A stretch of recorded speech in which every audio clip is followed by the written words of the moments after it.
Hello students, আশা করছি সবাই খুব ভালো আছো। দেখো, আজকে ফার্সি শব্দ শেখার আর একটা সহজ টেকনিক তোমাদের সঙ্গে শেয়ার করব। দেখো, দাঁড়, বাজ, বন্দি, সই, চি, নবিশ, এই 6টি প্রত্যয়যুক্ত শব্দ কিন্তু ফার্সি শব্দ হবে। কেমন কি বললাম?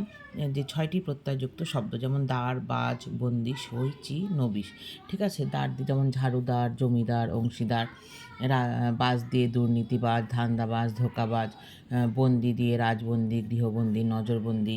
সই দিয়ে জুতসই, মানানসই, টেকসই, চলনসই। চি দিয়ে তা কী বলছে, আচ্ছা, টিপসই, বনসই কিন্তু সংস্কৃত শব্দ। যেটা বললাম, জুতসই, মানানসই, টেকসই, চলনসই, কিন্তু টিপসই আর বনসই অর্থাৎ স্বাক্ষরযুক্ত যেই শব্দগুলো, সেগুলো কিন্তু সংস্কৃত শব্দ। আর চি দিয়ে তবলচি, ফার্সি। কিন্তু আবার যদি বাবুর্চি বলো তাহলে কিন্তু সেটা তুর্কি শব্দ। যেমন নবিশ দিয়ে শিক্ষানবিশ, নকল নবিশ। তো এই ধরনের শব্দগুলো কিন্তু ফার্সি শব্দ। তো আশা করছি এগুলো তোমাদের একটু হলেও উপকারে আসবে।